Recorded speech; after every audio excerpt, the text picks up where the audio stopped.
예, 오늘 봉독한 시편 21편도 역시 다윗이 지은 시편입니다. 이 다윗이 이제 아주 그 전쟁을 잘했죠. 항상 전쟁을 하면은 맨 앞장서서 이렇게 적군을 물리치고, 그래서 그 뒤따르는 부하들의 길을 내는, 그래서 목숨을 걸고 이렇게 전쟁을 많이 했습니다. 골리앗부터 시작해가지고 다윗은 평생의 전쟁을 한 전쟁 영웅이라고 볼 수 있어요. 그래서 이 전쟁에 나갔다가 이제 승리하고 돌아올 때마다 이제 하나님께 승리하게 하신 하나님 앞에 모든 영광을 올려드리는 이런 예배를 드렸겠지요. 그 예배 드릴 때에 부르던 노래가 바로 이 시편 21편이에요. 그래서 이 시편 21편이 사용되던 삶의 자리는 어디냐면은 하나님께 그 승리의 개선장군으로 돌아와 가지고 하나님께 예배 드릴 때 그 예배 드리는 그 장소에서 이렇게 다윗의 이제 장군들, 그리고 온 백성들, 이스라엘 백성들이 함께 모여 가지고 우리를 전쟁에 나가서 승리하게 하신 하나님께 감사하고 찬양하고 영광을 올려드리던, 그때 사용하던 이런 시편이 21편이었던 것입니다. 그러니까 여기 이제 시편 21편을 보면 이제 왕이라는 말이 나오는데, 이 왕은 누구를 말하겠어요? 다윗이죠. 다윗이 지은 시니까요. 다윗이 이제 그 왕이라고 자신을 이렇게 표현하고, 또 왕을 받는 대명사를 그의 마음, 그라고 받아요, 대명사로. 근데 이제 그런 것, 그는 누구예요? 그는 역시 다윗이고, 그 말은 이제 이스라엘 백성들이 사용하던 그런 노래였죠. 그러니까 그러니까 다윗과 이스라엘 백성들이 함께 모여가지고 전쟁에서 승리하게 하신 하나님께 영광을 돌리면서 이제 불렀던 이런 노래였어요. 그래서 이 시편은 제가 누차 말씀드린 대로 이 시편이 사용되는 삶의 자리가 어디였냐면은 예배였어요. 예배. 우리는 지금 예배 드릴 때 드리는 찬송가가 또 이런 찬송가라고 책으로 엮여서 나왔죠. 그 옛날에 유대인들에게 있어서 찬송가는 뭐냐면 시편이었단 말이에요. 시편. 초대교회 때도 마찬가지예요. 초대교회 교인들이 하나님 앞에 예배 드릴 때 뭘 가지고 뭘 가지고 찬양했겠어요? 시편을 가지고 찬양했던 거예요. 시편이 유대인들에게, 그리고 초대교회 성도들에게 찬송가의 역할을 했던 거예요. 그래서 이 21편도 역시 그 다윗과 당시의 이스라엘 백성들이 하나님 앞에 이제 감사 예배 드릴 때 그 현장에서 부르던 노래로 찬송가로 사용되었던 것입니다. 1절을 보겠습니다. 여호와여, 왕이 주의 힘으로 말미암아 기뻐하며 주의 구원으로 말미암아 크게 즐거워하리이다. 그러니까 이 다윗의 승리는 다윗 개인의 승리만이 아니고 다윗을 따르던 이스라엘 백성들의 승리요, 그리고 나아가서는 다윗과 이스라엘 백성들이 섬기던 여호와 하나님의 승리였다는 겁니다. 그래서 이 다윗은요, 전쟁에 나가서 승리할 때는 모든 영광을 하나님께 올려드렸어요. 여러분, 이게 쉽지 않습니다. 한두 번은 그렇게 할 수 있겠습니다만은 계속 승리할 때마다 모든 영광을 하나님께 올려드린다고요? 그러기가 쉽지 않아요. 사람들이 점차 내가 잘나서 이렇게 전쟁에서 이기게 된 거지 나를 따르는 그 용사들이 힘을 내가지고 이기게 된 거야, 이렇게 해가지고 하나님께 영광을 돌리지 않고요, 점점 자기에게 영광을 돌려요. 내가 잘났다, 나를 섬겨라, 이렇게 되는 겁니다. 그러면 이제 결국은 그 사람은 하나님께 버림받는 거예요. 사울 그랬잖아요. 사울이 조금 몇 번 전쟁에 나가서 이기니까 처음에는 겸손했어요, 사울이. 그러나 나중에는 자기가 잘난 줄 알고, 자기가 잘나서 이긴 줄 알고 모든 영광을 자기가 취하고 앉아 있다가 하나님께 버림받았잖아요. 내가 사울을 버렸노라, 그리고는 이제 하나님께서 다윗을 또 새로 왕으로 세우지 않았습니까? 이 다윗은요, 모든 영광을 하나님께 돌렸어요. 하나님이 힘을 주셔서 우리가 승리하게 되었고, 하나님이 우리를 구원해 주셔가지고 우리가 이렇게 예배하면서 크게 즐거워하고 있노라, 이렇게 고백하고 있는 겁니다. 이런 시를 지었어요. 그래서 자기도 부르고 온 백성들이 부르도록 이렇게 했던 것이죠.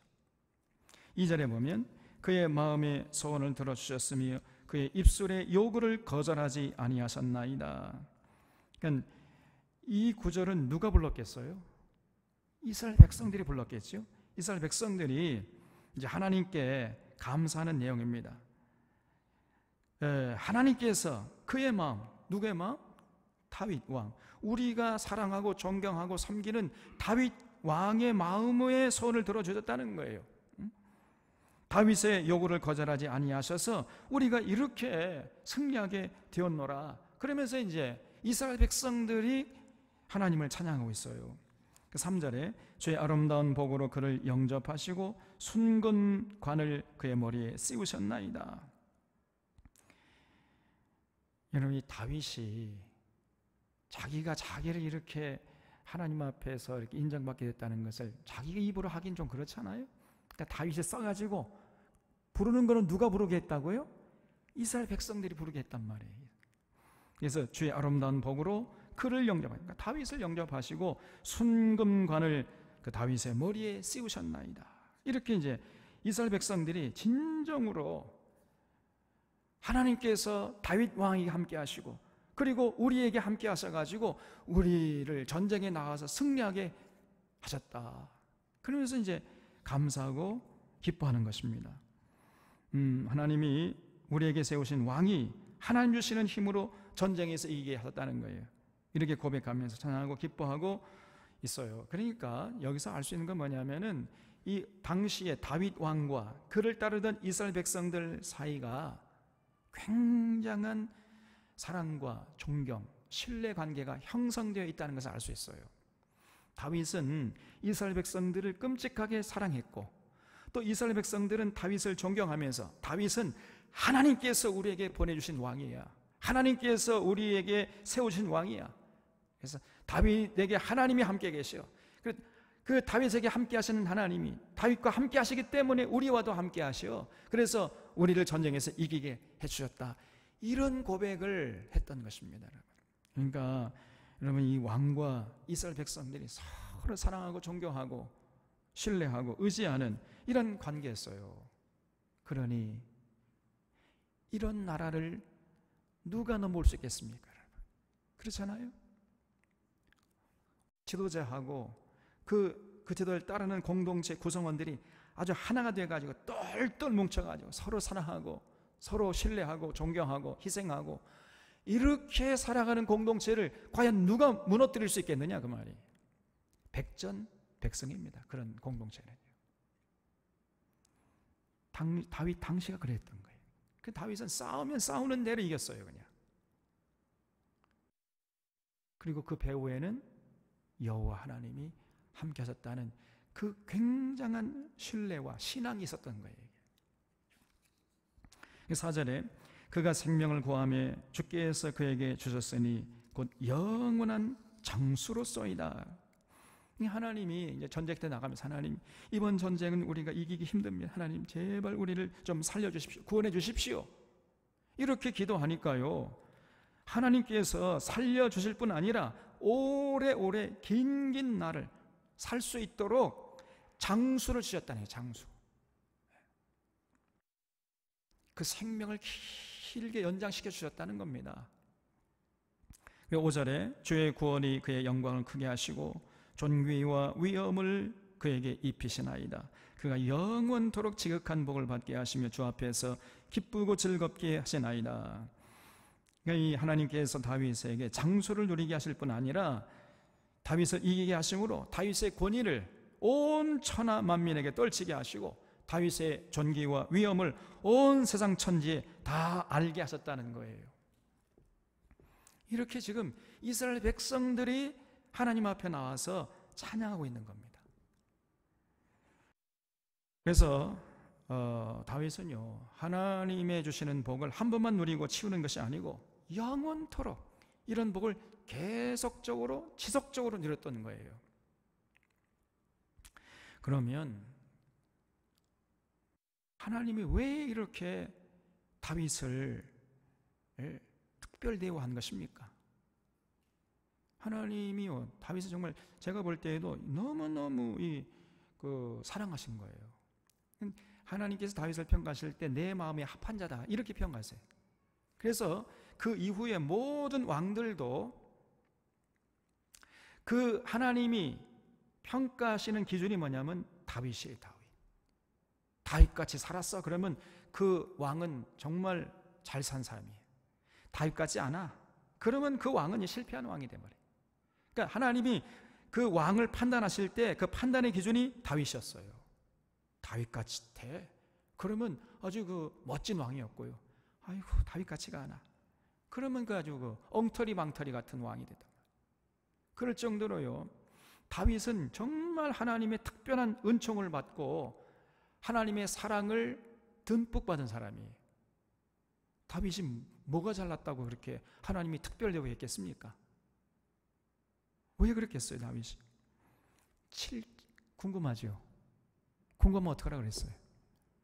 그 다음 구절을 보면 된다 그랬잖아요. 그 다음 구절 7절이 비결이에요. 7절. 여러분, 이 7절을 우리가 정말 뼛속에 기억해야 돼. 7절 말씀을 다 같이 한번 읽겠습니다. 시작.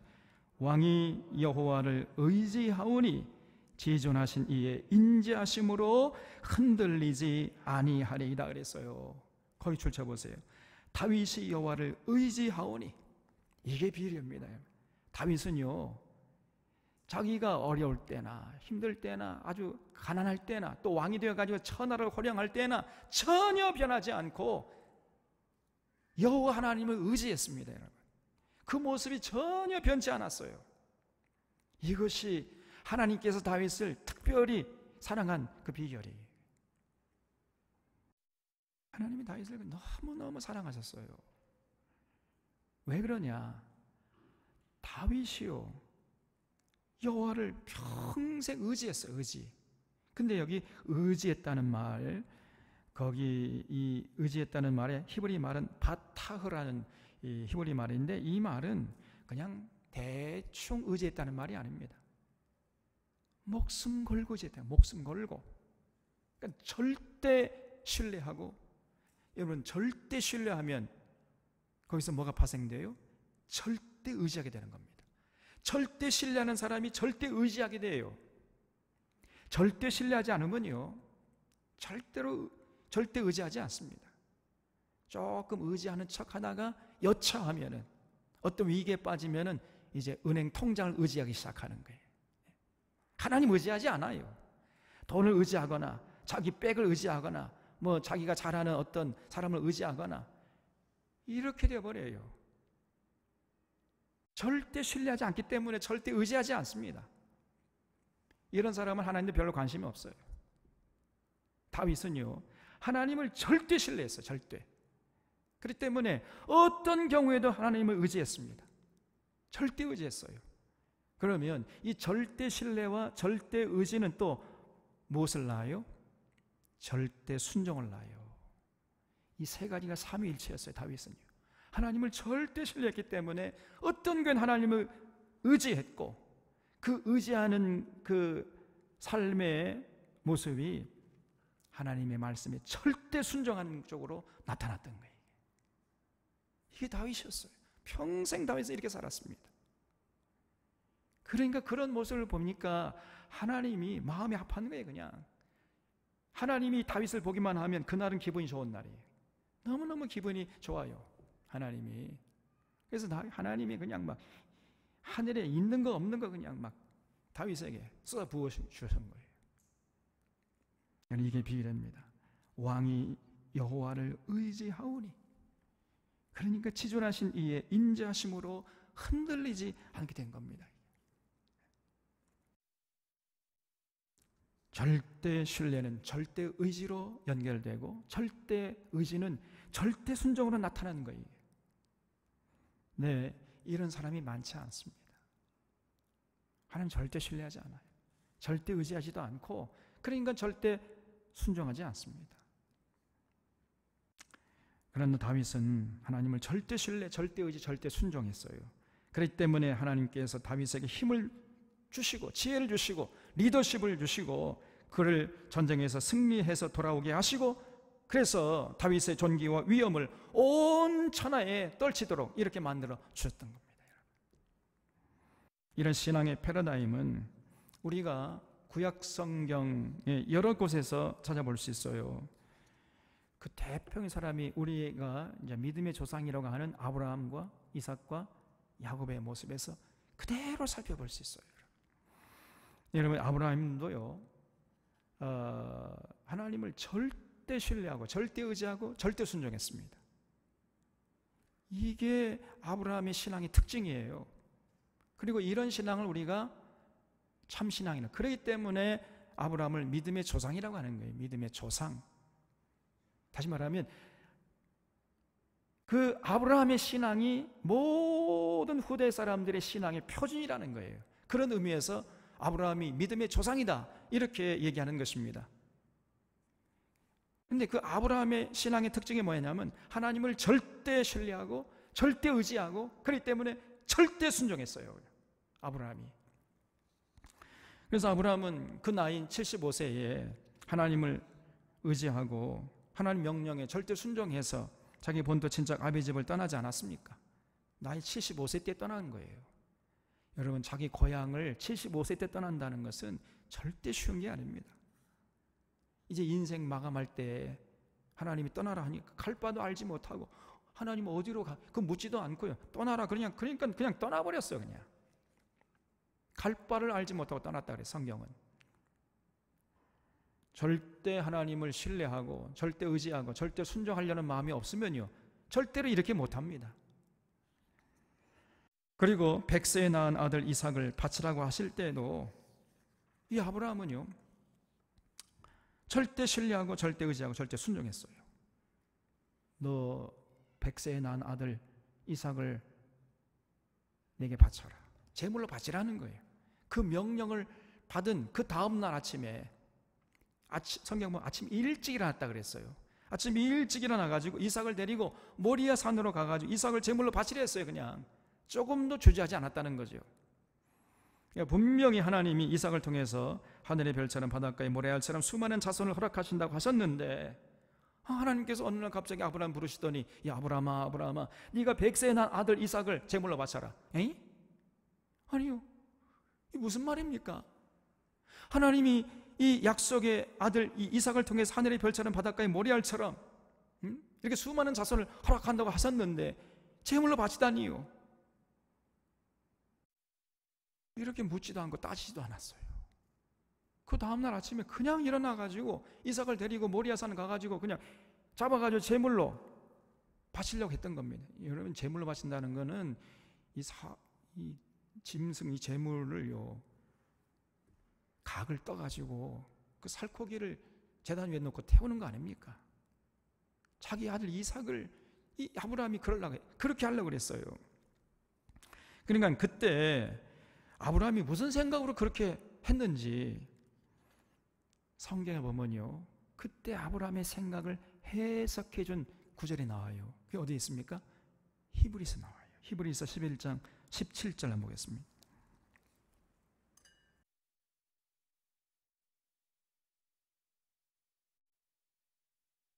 히브리서 11장 17절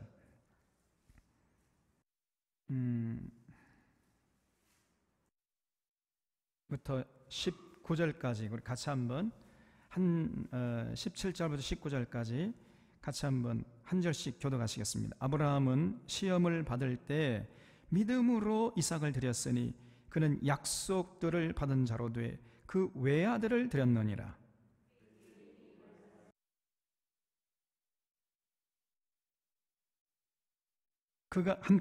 그가 하나님이 능히 이삭을 죽은 자 가운데서 다시 살리실 줄로 생각한지라.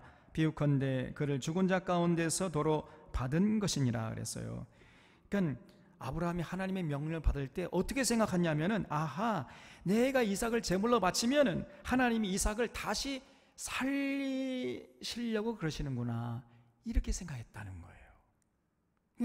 이 아브라함은요, 그 정도 신앙이었어요. 하나님을 절대 신뢰하고 절대 의지하고 절대 순종한 것입니다. 아니, 분명히 이삭을 통해서 하늘의 별처럼 바닷가의 모래알처럼 수많은 자손을 허락해 주겠다고 약속했는데 오늘 갑자기 이삭을 잡으라 하니까, 아, 내가 이삭을 잡으면 하나님이 이삭을 다시 살리시려고 그런가 보다, 이렇게 생각이 돌았던 거예요. 이게 아브라함입니다. 아브라함은 그러니까 하나님 명령을, 하나님 절대 신뢰하고 절대 의지하고 절대 순종했습니다. 이런 모습을 보면서 하나님이 감동을 받았어요. 그냥. 그래서 갑자기 하나님께서 급하게 가지고 아브라함아, 아브라함아 두 번 불러요. 멈춰라 그런 거죠. 내가 이제야 네가 나를 경외하는 줄을 알겠노라 그랬어요. 내가 이제야 너의 신앙을 참 확인했다. 그러면서 그 독자 이삭을 제물로 잡지 말래요. 그리고 옆을 보니까 이 옆에 이제 순양이 수풀에 걸려가지고 그 순양을 대신해서 이삭 대신 제물로 잡아서 바치게 했지 않았습니까? 그래서 내가 이제야 네가 나를 경외하는 줄 알겠노라. 그래서 아브라함이 하나님의 시험에 통과한 거예요. 그런 모습을 보시고 하나님께서 아브라함과 동행하셔서 아브라함의 하나님이 되시고 아브라함에게 힘과 지혜를 주셔가지고 평생 동행하시면서 아브라함에게 복의 복을 더해 주셨던 것입니다. 이삭도 마찬가지예요. 이삭의 신앙의 특징도 하나님 절대 신뢰하고 절대 의지하고 절대 순종하는 이런 모습은 똑같습니다. 창세기 26장을 보면요, 이삭이 거하던 땅에 이제 흉년이 들었어요. 그래서 이삭이 살 길을 찾아가지고 애굽으로 이제 식솔들을 데리고 내려갔잖아요. 내려가다가 이제 그랄이란 땅에 도착했을 때 하나님께서 이삭을 불러 세웠어요. 야, 이삭아, 너 애굽으로 내려가지 마라. 그냥 그랄 땅에 남아.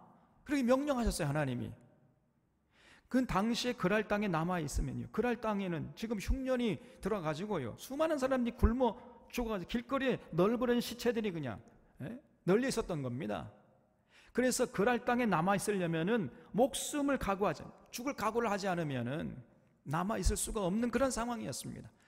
그럼에도 불구하고 하나님께서 그랄 땅에 남으라는 거예요. 이삭 보고. 이삭이요, 하나님 나보고 지금 죽으라는 겁니까? 굶어 죽으라는 거요? 이렇게 묻지도 따지지도 않았어요. 하나님이 그랄 땅에 남어. 그래, 예, 알겠습니다. 충성 가리기는 안 하겠지만은, 그리고 그냥 그 땅에 남았어요. 그냥 그랄 땅에.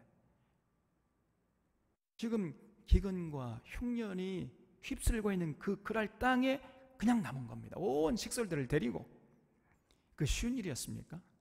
하나님을 절대 신뢰하고 절대 의지하고 절대 순종하려는 의지가 없으면은 이런 건 절대 못합니다.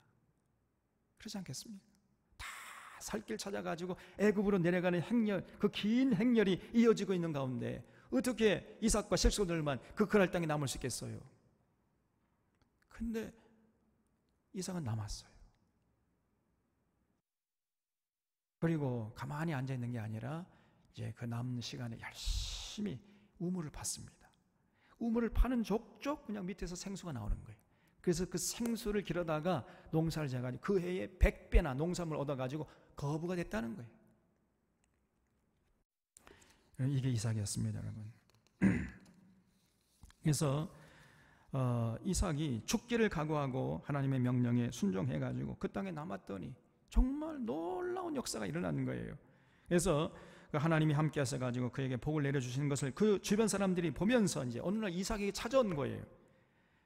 그 이삭이 찾아와서 하는 말이 창세기 26장 28절에 기록되어 있어요. 한번 우리 보겠습니다. 창세기 26장 28절.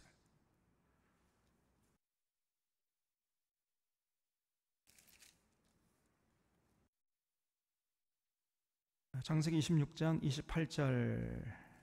28절부터 제가 한번 봉독하겠습니다. 창세기 26장 28절. 그들이 이르되 여호와께서 너와 함께 계심을 우리가 분명히 봤으므로 우리의 사이 곧 우리와 너 사이에 맹세하여 너와 계약을 맺으리라 말하였노라. 너는 우리를 해하지 말라. 이는 우리가 너를 범하지 아니하고 선한 일만 내게 행하여 내가 평안히 가게 하였음이니라. 이제 너는 여호와께 복받은 자니라 그랬어요. 그러니까 하나님을 믿지 않는 주변에 이방 사람들이요, 어느 날 이삭을 찾아와가지고 이삭에게 협상하자는 거예요. 우리도 당신을 해치지 않을 테니까 당신도 우리를 해치지 마시오. 이렇게 해가지고 협상을, 동맹을 맺자는 거예요. 왜냐?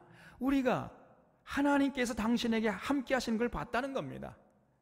당신은 하나님의 복받은 자임을 우리가 봤기 때문에 우리가 너무 당신이 두려워가지고 이렇게 협상한다는 거예요. 그래서 여러분, 그 정도로 이렇게 하나님께 복받은 사람이 이삭이에요. 왜 그랬느냐? 괜히 그랬어요? 이삭이 그만큼 자기 아버지 아브라함처럼 절대 신뢰하고 절대 의지하고 절대 순종하는 모습을 보고 하나님이 감동을 받아가지고요, 이삭에게 감당할 수 있는 힘과 지혜와 능력을 더해 주신 것이고 리더십을 더해 주신 이런 결과였던 것입니다. 이 믿음의 조상, 이 세 번째 사람이 야곱도 마찬가지예요. 근데 야곱은 처음에는 조금 실패했었어요. 근데 나중에는 야곱도요, 그 신앙의 특징이 절대 신뢰, 절대 의지, 절대 순종입니다. 이건 전혀 변함이 없어요. 야곱이 그 형 에서의 분노를 피해가지고 외삼촌 라반의 집으로 가다가 루스라는 광야에서 이제 해가 져가지고 하늘을 벽에 삼아, 지붕 삼아서 그 돌을 벽에 삼아서 이제 잠을 청했잖아요. 그 잠을 자고 있는데 거기에 하나님이 찾아오신 거예요. 하나님이 이 야곱을 만나주셨어요. 야곱아, 야곱아, 내가 지금 네가 누워 자는 그 땅을 너에게 주겠노라 그랬어요. 그리고요, 더 놀라운 약속을 하십니다. 너의 자손을 번창하게 해주겠다.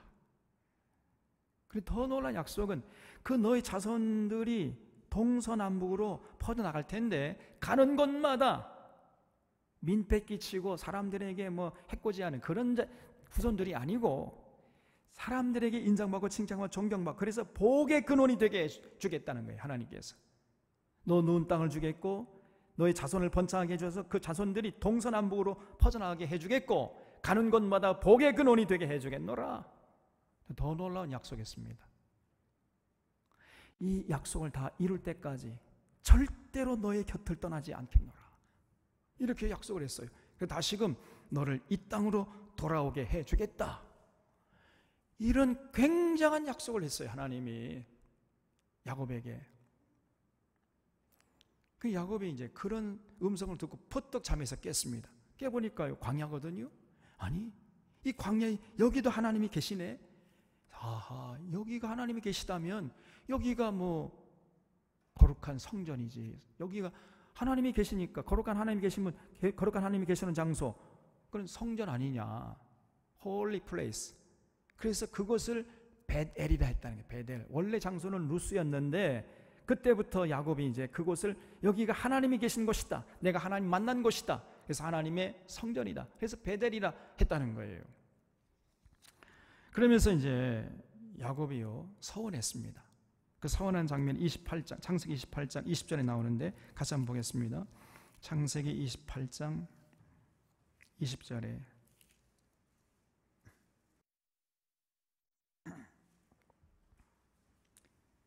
야곱이 서원하여 이르되 하나님이 나와 함께 계셔서 내가 가는 이 길에서 나를 지키시고 먹을 떡과 입을 옷을 주시어 내가 평안히 아버지 집으로 돌아가게 하시오면 여호와께서 나의 하나님이 되실 것이요 내가 기둥으로 세운 이 돌이 하나님의 집이 될 것이요 하나님께서 내게 주신 모든 것에서 10분의 1을 내가 반드시 하나님께 드리겠나이다 하였더라 그랬죠. 그건 이런 하나님의 놀라운 약속을 이제 듣고는 야곱이 퍼뜩 잠이 깨가 너무나 감사하잖아요. 그래서 그것에 기둥을 세우고 기름을 붓고 서원했던 거예요. 하나님, 정말 약속대로 깨 해주시면 내가 이곳에 돌아와가지고 이거 성전을 세우고 그리고 하나님 앞에 11절을 들으면서 섬기겠습니다, 이렇게 서원을 했어요. 그리고는 20년이 흘렀습니다. 정말 그 20년 동안에 하나님은 야곱에게 했던 약속을 다 이루어주셨어요. 그래서 외삼촌 라반의 집에서 이제 20년 동안 지냈잖아요. 그러는 동안에 이 외삼촌 라반의 딸 레아하고 라헬, 그 두 여인과 그 두 여인의 몸종 2명을 통해 가지고 두 여인들이 그 몸종 도합 4명이에요. 4명이 야곱에게 아들 낳아주기 경쟁하는 거예요. 야, 저는 그 장면 볼 때 참 신난다. 야곱에게 그냥 아들 낳아주길 경쟁을 해요. 그래가지고 20년이 지나니까 12명이 됐어. 아들이 12명. 그리고 양과 소가 그냥 이로 헤아릴 수 없이 때 이렇게 많게 됐어요. 거부가 되어버렸어요. 그래서 결국은 이제 베델로 돌아올 수 있게 되었습니다. 근데 베델로 돌아와가지고는요, 야곱이 하나님과 서운한 것을 지키지 않았어요. 하나님은 다 약속을 이루어줬는데 야곱은 하나님과 서운한 것을 전혀 이행하지 않고, 분명히 하나님께서 약속대로 해주시면 내가 다시 이 베델로 돌아와서 이곳에서 성전 짓고 이곳에서 하나님께 11조 바치면서 섬기겠나 약속을 해놓고는요, 베델로 올라가지를 않고 세겜에 머물렀어요. 세겜에. 왜 그랬을까요? 베델은 아까 루스라 그랬잖아요. 거기는 광야입니다. 거기는 물도 없고 풀도 없어요. 그러니까 양과 소를 먹일 수가 없어요. 쉽게 말하면 목구멍이 포도청이죠. 결국은 세겜 땅에 머물렀습니다. 거기는 물도 있고 풀도 있고 그러니까 양과 소를 치기에 적합한 곳이 세겜이었어요. 그러니까 하나님과 약속한 걸 전혀 이행하지 않고 그냥 현실적인 이유로 그냥 먹고 살겠다는 그런, 잘 먹고 잘 사는 그런 이유로 하나님의 약속을 팽개치고 그냥 세겜 땅에 머물렀던 겁니다. 그러던 어느 날 큰 불행이 닥쳐오기 시작한 거예요. 갑자기 그 세겜의 추장이었던 세겜이라는 이놈이 야곱의 정말 사랑하는 딸 누구요? 디나를 성폭행을 해버렸습니다. 그 사실을 들어있던 이제 오빠들이 돌아와 알고는요, 그 시몬과 레위가 칼을 차라 해가지고 그냥 그 야심한 마음에 할례 받아가 끙끙 앓아 누워있는 이 세겜 족속 쳐들어가가지고 세겜 청년들을 전부 도말하고 왔습니다. 그러니 세겜 족속들이 가만히 있겠습니까? 이 야곱이 생각해보니까 이제 자기 식솔들이 다 전멸될 수밖에 없는 위기에 빠진 거예요. 그때 야곱이 하나님께 기도해서, 하나님 도대체 이 일을 어떻게 하면 좋겠습니까? 하나님께서 응답하셨습니다. 그 장면이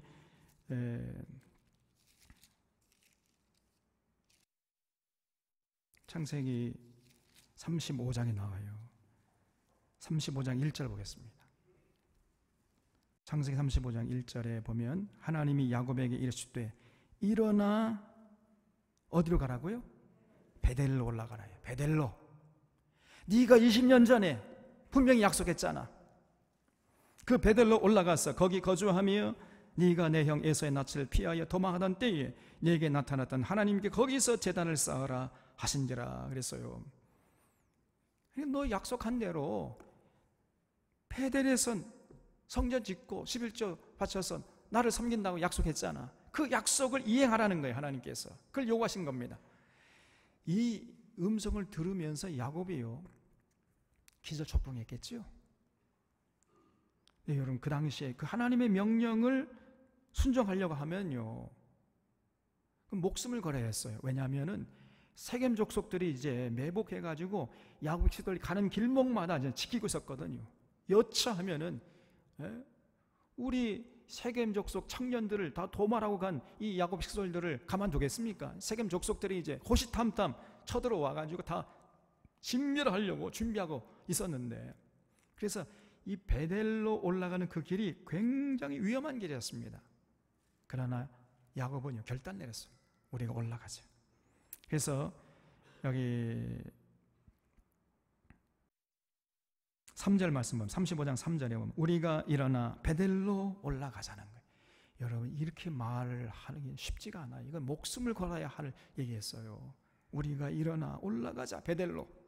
내 환난 날에 내게 응답하시며 내가 가는 길에서 나와 함께 하신 하나님께 내가 거기서 제단을 쌓으리 하노라 하며, 다시 말하면 20년 전에 하나님께 서약했던 약속을 지금 자기가 지키려 한다는 거예요.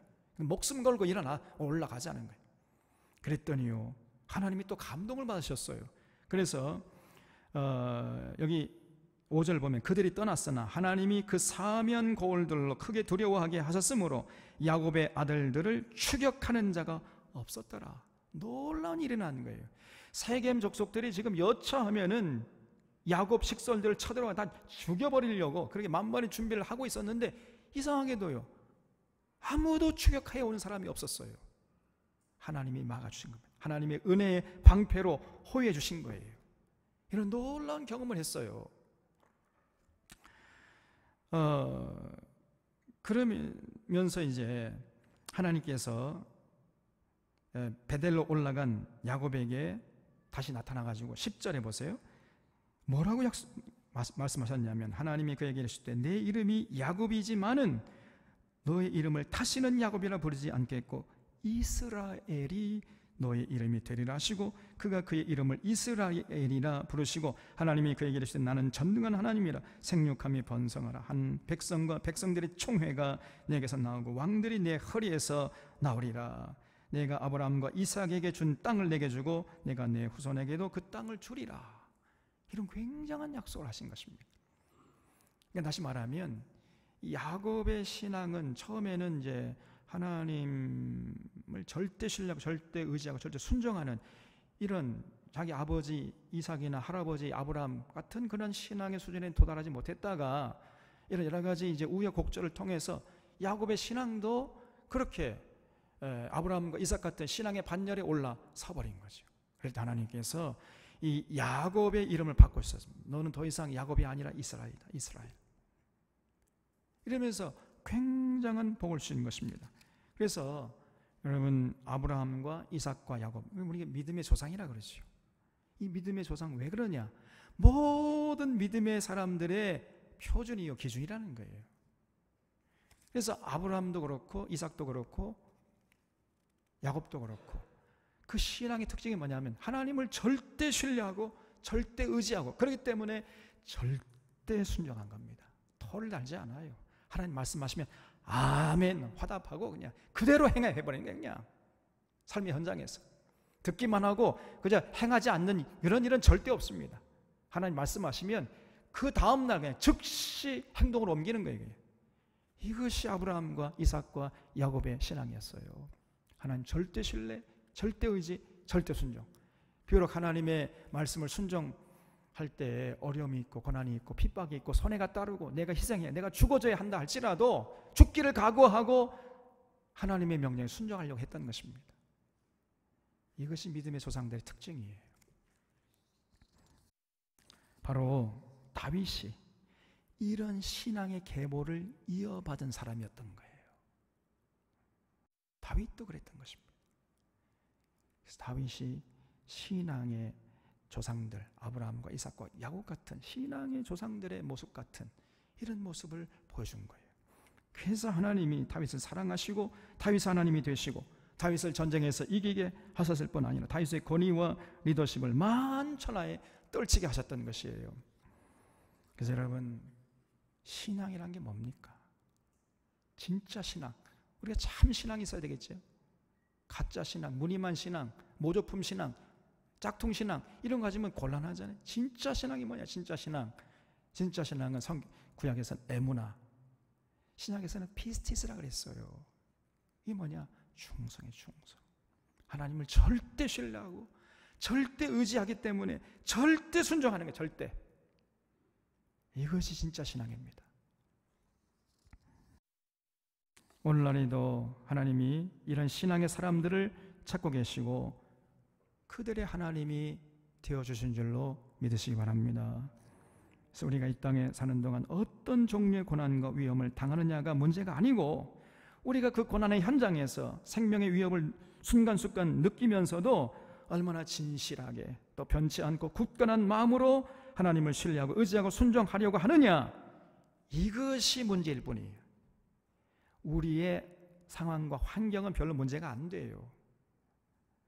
우리의 마음속에 자리 잡고 있는 신앙의 수준이 어느 정도냐, 이것만이 문제가 될 뿐입니다. 여러분,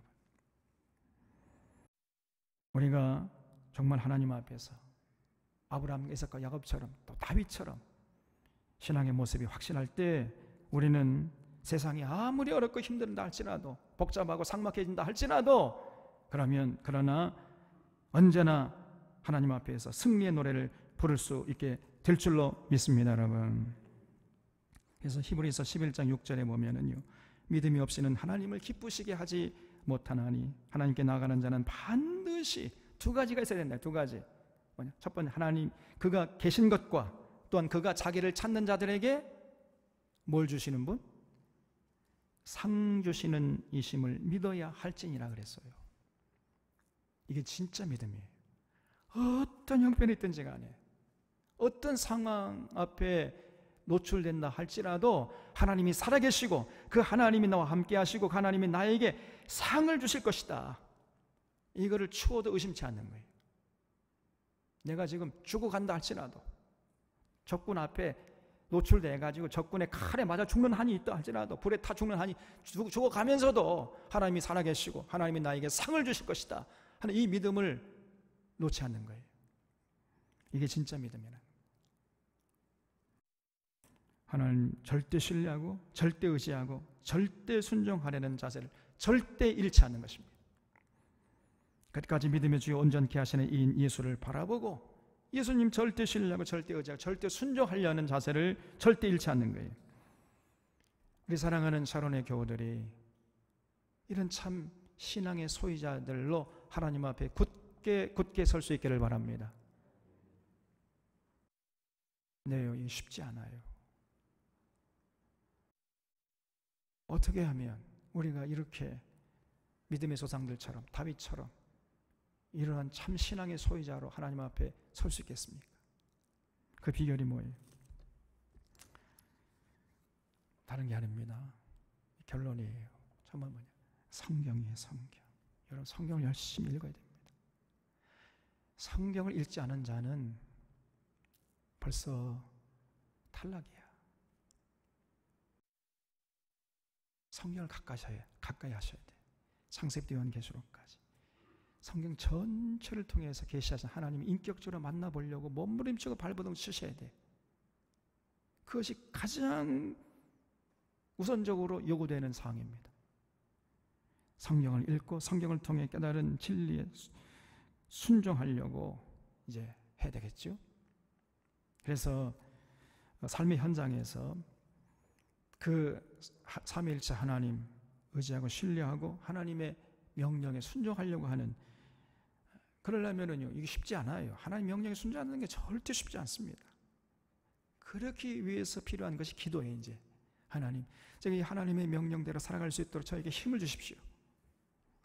그때 기도가 필요한 거예요. 이제 성경을 읽고 하나님을 깊이 만나 뵙고 하나님의 도대체 우리에게 뭘 요구하셨는가, 그 하나님의 명령의 총합 진리의 전체를 우리가 먼저 정리하고 마음속에 새기고 그 진리 따라 살아갈 수 있도록 기도하고, 그리고 실제 삶의 현장에서 조금씩 실천하는 거예요. 순종하는 거예요.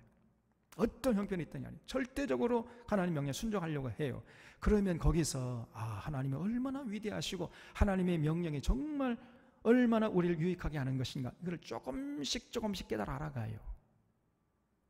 이러한 경험들이 쌓이면서 위대한 신앙의 반열에 우리가 들어갈 수 있는 것입니다. 다윗처럼. 이게 하루아침에 되는 게 아닙니다. 여러분, 날마다 우리 삶의 현장에서 말 한마디라도 우리가 할 때 하나님의 그 말씀을 생각하면서 하나님을 절대 신뢰하고 절대 의지하고 절대 순종하려고 하는 자세를 가지고 이웃과 대화하고 관계를 맺어가고 그렇게 진리에 순종하려고 하고 삶의 현장에 실천하려고 하고 이렇게 하루하루 살아가는 그 삶의 현장에서 하나님의 은혜를 조금씩 맛볼 때 우리의 신앙이 조금씩 성장하는 것이고, 이런 것이 모아져가지고 나중에 성숙한 신앙인으로 우리가 하나님 앞에 서게 되는 것입니다. 하루아침에 되는 게 아니에요. 그러면 그런 자는 이제 하나님 주시는 복을 영원토록 누리게 될 것이에요. 그래서 이 시편의 후반부에는 그 믿음의 사람들이 장차 받게 되는 그 승리의 모습을 이제 8절 이하부터 쭉 노래하고 있어요. 다시 시편 21편 8절로 돌아가서 왕의 손이 왕의 모든 원수들을 찾아내며 왕의 오른손이 왕을 미워하는 자들을 찾아 내리로다 그랬지요.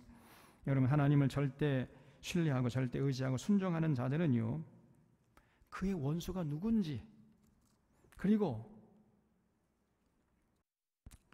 왜 저 사람들이 나를 해치고 미워하는지 이거를 바로 알 수 있게 된다는 거예요. 그냥 알 수 있게 된다는 겁니다. 여기 왕의 손이 왕의 모든 원수들을 찾아내며 그랬죠. 왕을 미워하는 자들을 찾아내리로다 그랬죠. 이 찾아낸다는 말은 히브리 말로 마차입니다. 마차이. 근데 이 말은 잃어버린 것을 찾는다거나 모르던 것을 우연히 찾게 된다는 이런 뜻이 있는 것뿐 아니라, 찾아냈기 때문에 어떻게 돼요?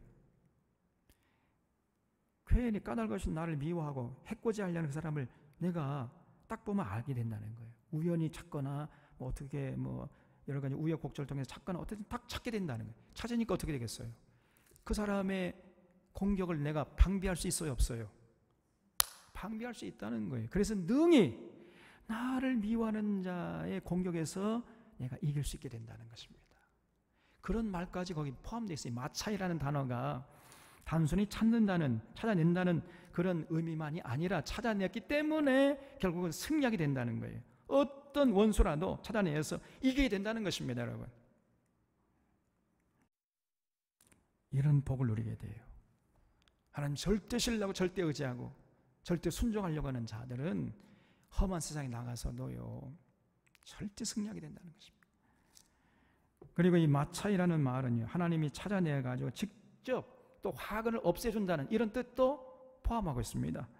그래서 다윗은 자신이 대적을 따라다니면서 색출해가지고 물리친다, 이런 의미도 있지만 그런 의미보다는 여기서는요, 하나님께서 직접 다윗을 대적하는 이 원수들을 직접 하나님이 찾아가지고 다윗 대신에 직접 하나님이 대적해가지고 다윗의 원수를 물리쳐 주신다, 이런 뜻이 담겨 있어요, 이 마차이라는 단어에는. 그래서 여러분, 출애굽기 14장 13절을 보면은 모세가 백성에게 이르되 너희는 두려워하지 말고 가만히 서서 여호와께서 오늘 너희를 위하여 행하시는 구원을 보라. 너희가 오늘 본 애굽 사람을 영원히 다시는 보지 아니하리라 그랬어요. 이것이 마차입니다.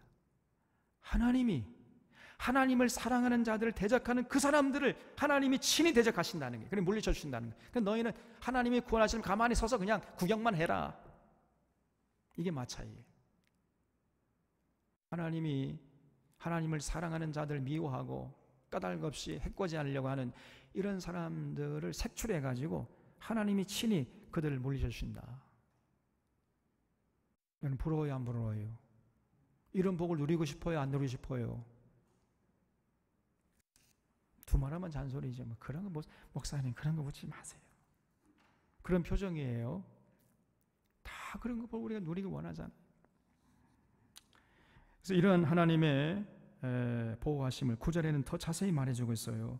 왕이 노할 때에 그들을 풀무불 같게 할 것이라. 여호와께서 진노하사 그들을 삼키시리니 불이 그들을 소멸하리로다 그랬어요. 하나님을 의지하는 사람의 싸움은요, 그 개인의 싸움이 아니고 하나님의 싸움이라는 것입니다.